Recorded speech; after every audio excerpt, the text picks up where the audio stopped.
Selamat pagi, salam sejahtera untuk kita semua. Alhamdulillah, puji syukur kita panjatkan kehadirat Allah Subhanahu wa taala bahwasanya dalam pagi ini kita bisa berkumpul bersama dalam kegiatan rutin kita, ya.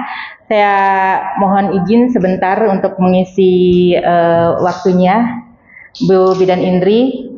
Sebelumnya yang terhormat Ibu Bidan Indri selaku narasumber in-house training senam nifas ya Bu, serta Ibu Kepala Ruangan, Ibu Lisa, Ibu Jehan, serta rekan-rekan perawat dan bidan yang saya banggakan.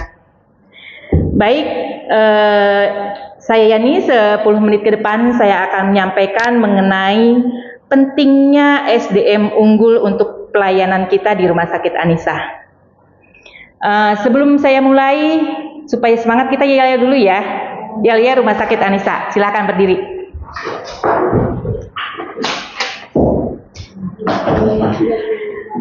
Semangat pagi. Pagi. Rumah Sakit Anisa, maju terus, pantang mundur. Rumah Sakit Anisa, kepuasan Anda, kebahagiaan kami. Rumah Sakit Anisa, kita pasti bisa. Terima kasih, silakan duduk kembali. Mudah-mudahan dengan yel-yel kita menambah semangat lagi untuk belajar ya. Baik, saya mulai apa itu SDM unggul. Di sini Rumah Sakit Anisa lagi konsentrasi dalam tahun 2024 ini mengenai SDM unggul. Artinya bagaimana rumah sakit mengembangkan tenaga di Rumah Sakit Anisa tentang pengembangan rumah sakit, pengembangan SDM ini. Artinya kita di Rumah Sakit Anisa memberikan sarana prasarana untuk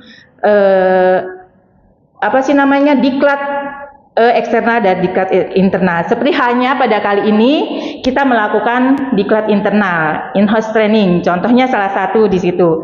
Selanjutnya yang kedua yaitu tentang legalitas tenaga klinisi. Kita fokus tentang bagaimana perizinan dari tenaga klinisi. Dan yang terakhir, yang sangat penting juga bagaimana kita tentang penampilan seorang karyawan Rumah Sakit Anisa. Di situ. Baik, saya akan paparkan satu-satu mengenai pengembangan SDM. Bagaimana kita di Rumah Sakit Anisa untuk mengembangkan SDM unggul ini? Pengembangan SDM ini kita punya program untuk memberikan pelatihan-pelatihan eksternal. Ya, contoh halnya kita Bidan Indri yang telah kita berangkatkan ke Rumah Sakit Karolis ya Bidan Indri ya. Beberapa bulan ke belakang itu untuk mendapatkan pelatihan dan workshop mengenai senam nifas. Nah, pada kesempatan ini Bu Bidan Indri tidak mau sendirian, tidak pintar sendirian. Artinya Bidan Indri akan memberikan ilmu-ilmu kepada teman-teman semua. Supaya apa? Karena tidak mungkin memberikan pelayanan senam nifas ini hanya Bidan Indri sendirian. Pastinya teman-teman juga harus bisa. Ya, harus bisa bagaimana memberikan pelayanan mengenai senam nifas. Itu adalah salah satu program dari diklat eksternal, dan masih banyak lagi kita berangkatkan untuk resusitasi, untuk bagian perinatologi, terus ada lagi untuk ICU dan lain-lainnya. Nanti dari unit-unit keperawatan akan mengirim itu namanya apa Bidan Indri? Program-program pelatihan di unitnya ya. Nanti kita akan cari mana bagian yang penting itu. Dan selanjutnya kita juga konsentrasi di program in-house training. In-house training ini seperti kita ini di keperawatan sangat sekali intens ya. Dan saya juga terima kasih untuk bagian keperawatan sudah konsisten dalam melakukan in-house training. Tepuk tangan untuk bagian keperawatan. Oke, sungguh luar biasa. Saya acungin 2 jempol untuk rekan-rekan keperawatan. Kenapa sih kita, ini kayaknya tidak terlalu penting gitu. Ini saya sudah tahu. Kadang-kadang saya sudah tahu materi ini. Tapi dengan merefresh kembali ilmu-ilmu yang ada, istilahnya yang kita sudah punya, kita refresh lagi, kita belajar sama-sama, itu akan lebih meningkatkan lagi kualitas kita. Kita bisa sharing di sini bagaimana pengalaman kita di layanan ya Bu Jihan ya. Nanti kita bagaimana kendala-kendala yang ada di layanan kita akan pecahkan masalah di sini. Itu pentingnya understanding, ya. Maka dari itu untuk teman-teman semua tidak hanya untuk menggugurkan kewajiban. Saya hadir, tapi tidak ada yang nyangkut di materi-materi yang diberikan, tidak ada yang nyangkut di situ. Sayang sekali, membuang-buang waktu. Makanya, yuk walaupun sedikit, walaupun itu materi sepertinya saya sudah biasa, tapi kita pelajarin, kita resapin apa sih pentingnya untuk kita semua nanti di layanan. Pasti kita akan setelah mendapatkan ini, kita akan mendapatkan nilai sebagai tenaga klinisi yang akan lebih baik lagi. Percaya itu ya.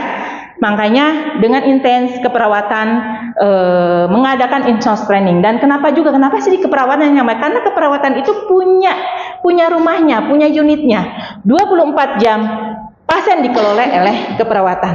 Ya, makanya kita benar-benar untuk istilahnya membuat SDM di Rumah Sakit Anissa khususnya untuk keperawatan, kita bangun dari manajer keperawatan juga membangun supaya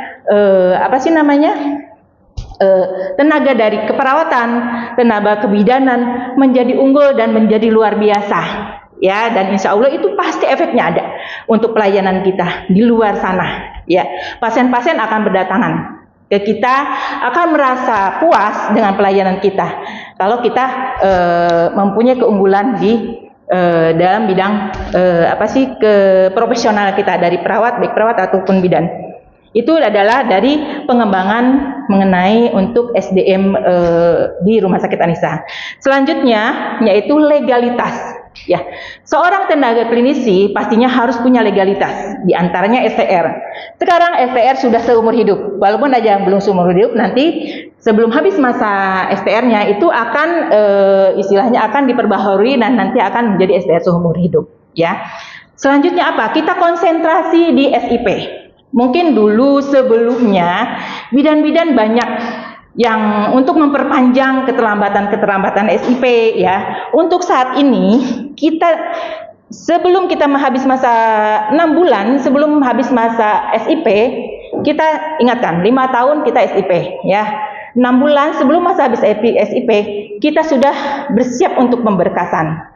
Nah, dalam 5 tahun ke depan, sekarang misalkan bidan Enda sudah tahun ini saya sudah perpanjang, tapi yang sudah leha-leha, ya, istilahnya saya tidak mengejar. Nah, sekarang kita bersiap dari sekarang menyicil, yang mana sekarang dulu 25 SKP, sekarang 50 SKP, ya. Jadi kita menyicil.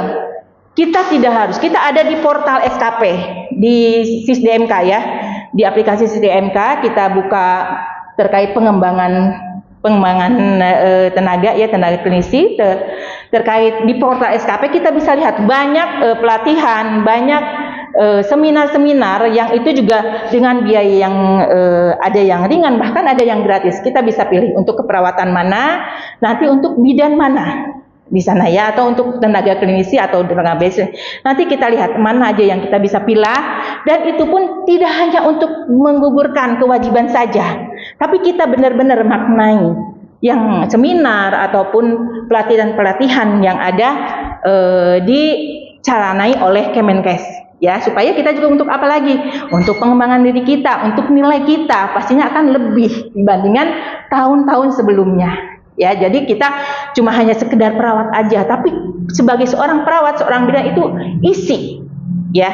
Artinya isi itu, iya, saya profesional, saya tahu ilmunya, tidak hanya Indonesia Raya aja, ya. Seperti itu. Itu adalah legalitas. Jadi saya harap Bu Bidan Indri sebagai kepala ruangan, Ibu Jehan, Bu Lisa mengawal teman-teman yang belum ada SIP-nya untuk yang 1 tahun sebelum habis masa ininya, ya, masa tayang SIP-nya, silahkan untuk mengawal teman-teman semua. Jadi supaya tidak ada nilai, artinya di sini tidak ada SIP yang tertunda, ya. Untuk tahun ini oke, kita maafkan, artinya kita toleransi. Namun untuk kedepannya kita harus sudah aware, ya, dengan dengan legalitas kita sebagai tenaga kesehatan. Ya, karena kita sudah aware juga dengan SISDMK. Selanjutnya apa? apabila teman-teman semua di sini ada update tentang di SisDMK mengenai penyesuaian pendidikan ataupun lain-lainnya yang ada data di SisDMK, silahkan update. Nanti konfirmasi dengan bagian SDM untuk diverifikasi, karena dari user sendiri mengupdate, yang memverifikasi bagian dari rumah sakit. Ya, dari rumah sakit akan memverifikasi. Itu sudah terjadi. Misalkan Bu Bidan Indri mengambil profesi, nah itu kan otomatis nanti STR-nya dari profesi gitu. Nah itu udah ada STR-nya, upload yang baru, nanti diupdate, nanti konfirmasi ke kita ke SDM untuk diverifikasi, ya, supaya terupdate terus masalahnya. Ya. Selanjutnya yang terakhir yaitu ketiga, penampilan. Kenapa saya berbicara di sini penampilan? Tidak bosan-bosannya dari manajemen untuk mengingatkan kita terkait penampilan, karena kita adalah pelayanan, ya, pelayanan customer. Kita akan melihat kita, sosok kita, ya. Sebelum orang lihat kita bicara dengan kita, sebelum orang menanyakan kepada kita, pasti akan melihat, oh, ini dengan perawat rumah sakit Anissa, ya kan? Oh, rumah sakit Anissa dengan percaya diri, dengan tegap bahwa saya perawat, saya bidan. Ya, pastinya itu akan memberikan kepercayaan dari customer kita, ya. Artinya di sini kenapa kita ada SPO mengenai pakaian untuk seragam dinasnya, bagaimana kita SPO untuk salam sapanya, itu sangat penting sekali, ya. Jadinya penampilan kita akan dilihat untuk pertamanya dari customer, ya. Jadi penampilan kita yang rapi, kerudung yang rapi, bajunya bersih, tidak bau. Ingat, ya.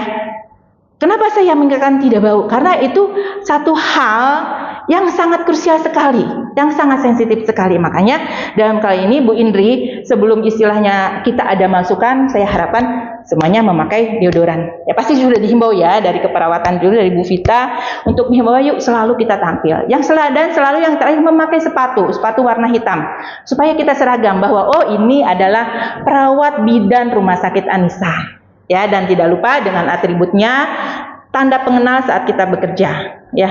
Itu yang istilahnya, karena kenapa penampilan itu adalah itu pandangan pertama dari pasien kita, customer kita. Kalau kitanya bayangkan, kalau kitanya sudah kucel, sudah loyo, udah mukanya nggak ada make up sedikit pun gitu, udah kusem banget, artinya itu pasti pasien juga akan merasa, ih kayaknya saya nggak enak.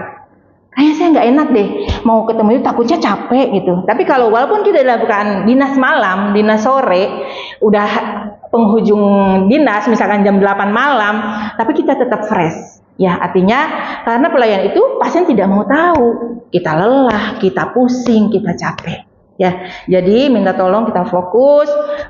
Kenapa saya penting sekali penampilan di sini, dan pastinya setiap 3 bulan sekali dari manajemen akan memberikan terkait service excellent. Ya, setelah dari penampilan pastinya akan bagaimana kita cara berkomunikasi, bagaimana kita cara bersikap. Itu sangat penting sekali. Ya, artinya setinggi apapun kita istilahnya kepandaian kita, namun kalau attitude kita kurang, itu akan menjatuhkan kita. Makanya kita tidak bosan-bosannya untuk dari Rumah Sakit Anissa, dari manajemen Rumah Sakit Anissa, untuk mengingatkan kita etika kita yang harus dijaga, penampilan kita juga, ya, memberikan ciri khas bahwa perawat Rumah Sakit Anissa itu ini, seperti ini perawatnya, percaya diri tinggi, penampilannya bagus, komunikasinya bagus, dan santun. Ya, itu demikian beberapa poin yang saya sampaikan mengenai bagaimana pentingnya SDM unggul di dalam pelayanan Rumah Sakit Anissa, dan kenapa juga saya sampaikan di teman-teman keperawatan, karena perawat itu adalah pelayanan yang paling lama. 24 jam perawat melayani pasien. Mungkin administrasi cuma saat ketemu atau saat konsul mengenai administrasi, dokter cuma sebentar, tapi perawat itu 24 jam. Makanya kita konsen di sini untuk memberikan pelayanan SDM unggul khususnya di keperawatan. Baik, itu yang bisa saya sampaikan. Mudah-mudahan sedikit dari saya bisa mengingatkan teman-teman, bisa tergugah, iya saya seorang perawat. Yuk kita jadikan seorang perawat yang unggul, terutama di Rumah Sakit Anissa. khususnya umumnya untuk perawat-perawat ataupun bidan-bidan di Indonesia, bahwa perawat dan bidan Rumah Sakit Aisyah memberikan pelayanan yang terbaik. Ya, jangan lupa untuk pelayanannya nanti di lapangan sana. Ya, terima kasih. Mudah-mudahan sedikit dari saya ada manfaatnya. Mohon maaf apabila ada tutur kata yang kurang dari saya. Semoga apa yang saya sampaikan bermanfaat untuk teman-teman semua di layanan. Terima kasih. Akhirul kata, wassalamualaikum warahmatullahi wabarakatuh. Waalaikumsalam warahmatullahi wabarakatuh. Terima kasih Bu Indri.